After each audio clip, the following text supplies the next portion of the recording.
Most of the eons we see in-game have some sort of fiction or myth built around them. Nanook was said to have realized that the universe was crap and wanted to destroy all of it. Lan ascended to get revenge on Yaosha, and Akavili wished to explore more of the universe. While none of these things are proven in any way and are likely just myths created by their followers, they are still in line with the theme of each eon as well as their paths.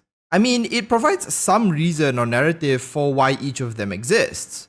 But there's one eon whose purpose is kind of vague. They don't have any followers, at least none revealed so far, that can explain things, and they don't seem to represent any higher meaning outside of personal interests. I'm talking of course about Ouroboros and the path of Voracity. Is Voracity really just about consumption, or is there something more to this eon and its path? That's what we'll be discussing in this video. Before I piss off Ouroboros by questioning its purpose, if you want to see more Honkai Star Rail content, do consider subscribing to the channel. In general, little is known about how eons come into being. Very few within the Star Rail universe have ever seen an eon, let alone witnessed their ascension.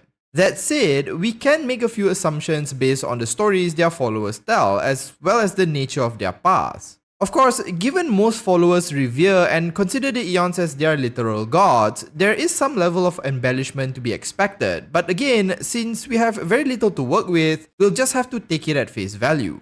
Some among the eon have stories told about them that relate to their journey to eonhood. For example, Lan was said to have ascended into eonhood after Yaosha decimated their planet. In a bid for revenge, Lan ascended into the Eon of the Hunt and has been said to be pursuing Yaosha ever since. Nanook, on the other hand, was once a mortal from Adlivun, a planet that was in the middle of a three-way war between its inhabitants, the Swarm, and the armies of Emperor Rupert. There was so much destruction and devastation that an individual ended up ascending after witnessing all the death and carnage. It was said that the ascension occurred because after seeing the rampant destruction, the mortal who would be Nanook concluded that the universe is in general a mistake and should be destroyed. There are plenty of other eons that also ascended due to their experiences in mortal life. Aha was said to have realized the universe was cold and empty and thought it was funny, while Tazaronth was just lonely. Now, keep in mind that these are just examples of stories and there are other versions told that I'm just not sharing here. On the other side of this are eons that ascend, possibly due to the collective thoughts of billions of mortals reflecting their innermost desires or fears. Yaosha is, for example, an embodiment of humanity's desire to live forever and the fear of death, while IX is the representation of despair and pointlessness. Even eons like Akavili, who wish for exploration and adventure, or Enna, who wanted order, are examples of this. Regardless of how they became eons, it's evidently clear that each of them has a general reason for existing. That reason could be based on how they viewed the universe or how they exemplified the desires of humanity, but there is a reason nonetheless. Ouroboros, however, is an eon that sort of skirts this line.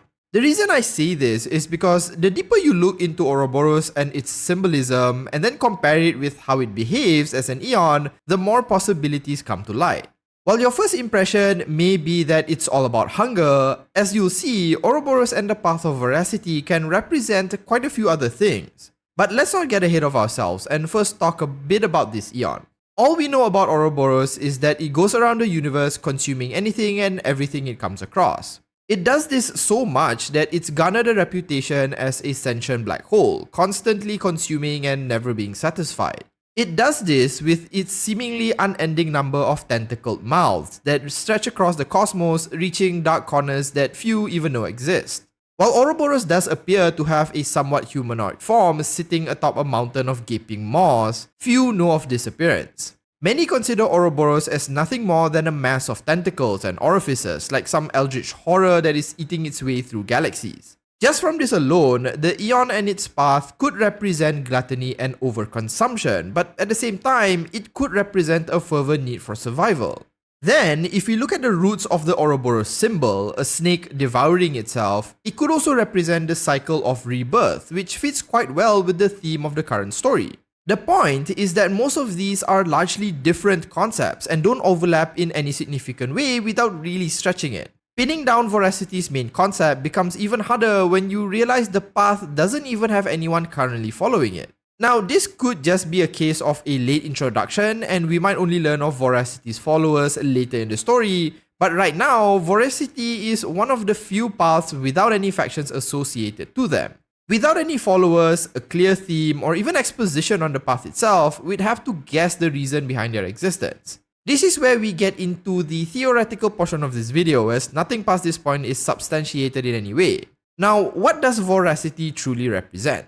The first and most obvious idea can be gleaned from the eon's voracious appetite. It could just be as straightforward as it appears, with Voracity representing pure gluttony and selfishness. Voracity and ouroboros might just be the natural representation of all the greed and overconsumption we've seen in the Star Rail universe. There are many characters, such as those from the IPC or the Pepeshi, that clearly embody greed, wanting more than they will ever need and never being satisfied. It does seem to echo the actions of the Eon as well, as it's constantly eating but never being full. It's certainly possible that these individuals may not even be aware of their contribution to the path and the Eon of Voracity. The paths do take in emotions as imaginary energy, regardless of who expresses them, and this may be why Voracity doesn't need or have followers. Now, just to go off on a little bit of a tangent, given Voracity doesn't seem to have any followers but the path does exist, I have this weird idea that the IPC aren't actually following preservation but rather Voracity. The IPC started off as followers of preservation, seemingly helping Qlipoth by providing them with construction materials. As their operations grew, however, it started to move from just being Qlipoth's support team to building logistic networks and generating income to supposedly support this endeavor. While there are members within the IPC that still follow Qlipoth, most of the ones we've seen or met seem to only value the income they can make. The IPC itself consumes large amounts of resources, all to supposedly appease Qlipoth. This very clearly represents greed and overconsumption, and if this first idea is to be believed, is the domain of Ouroboros and not Qlipoth. The irony would just be too enticing to pass up on this idea being true, but I won't expand on it further here as I am working on another video that talks about this theory in a bit more detail. So let's move on to the next idea. An alternative representation of Voracity could be that it represents a need for survival.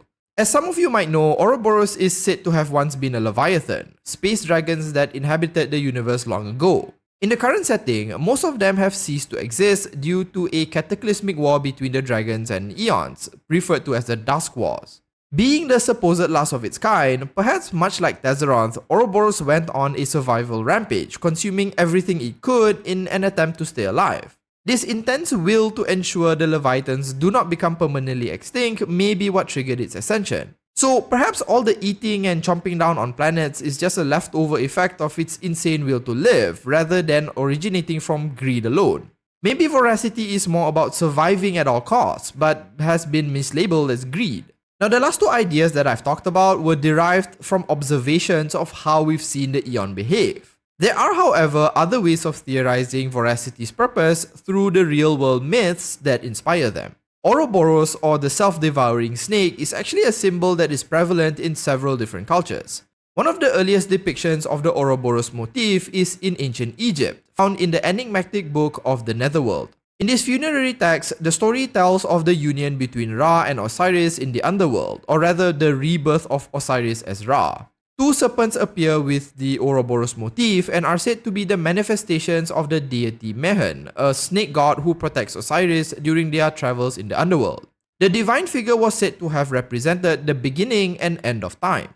In Gnosticism, the symbol of Ouroboros represents eternity and the duality of Gnostic existence. Most of these representations of Ouroboros speak of it as a symbol that represents the ever-repeating cycles of existence, that life and death move in a circle one after the other. But what has this got to do with the Eon in Star Rail? What exactly does it hint about them? Well, in Star Rail, there has been plenty of hints that might indicate that the universe functions in pretty much the same way, in that it's in a repeated loop. We know that the Eon of Remembrance collects memories as a way to bring them into the next universe, and that Terminus represents both the end and start to another universe. So perhaps Ouroboros is simply the physical embodiment of the nature of Star Rail's universe, one that is repeating itself for all eternity. Even within Ouroboros' own description, it views existence as a flickering fragment floating in the sea of void, destined to return to the darkness along with the stars which birthed them. This might be a hint at the repeating structure of existence, in that the stars are born from the void much like Ouroboros is and will eventually return to them in a never-ending cycle. So it's certainly possible that Ouroboros actually represents renewal, and its hunger isn't a trait gained from its ascension to eonhood, but rather a leftover habit from its days as a Leviathan. On top of that, if Voracity did represent renewal, perhaps this is why Qlipoth actually dislikes it. An eon who wants everything to stay the same is unlikely to ever get along with an eon who wants things to change and renew itself. Maybe Qlipoth's dislike of this eon has nothing to do with Ouroboros wanting to eat everything, but rather it's an affront to the primal mobile of the eon of preservation. But again, that's just another guess out of many. Now, as you might know at this point, there are several different directions the story can take, and Voracity might turn out to be something very simple or really complex. Most of these ideas are just assumptions, created based on observing the eon, how the paths work, and some general guesswork, so it might not end up being true in any way. I have this weird suspicion that given its nature, Voracity might only appear in the story much later as a far bigger threat than we initially anticipated. Until then, however, we'll just have to wait. Which of these ideas do you think fits Ouroboros the best, or do you have your own ideas about their purpose? Share your thoughts in the comments. If you found the video entertaining, do consider liking and subscribing to the channel. Thanks so much for watching, and as usual, have a nice day.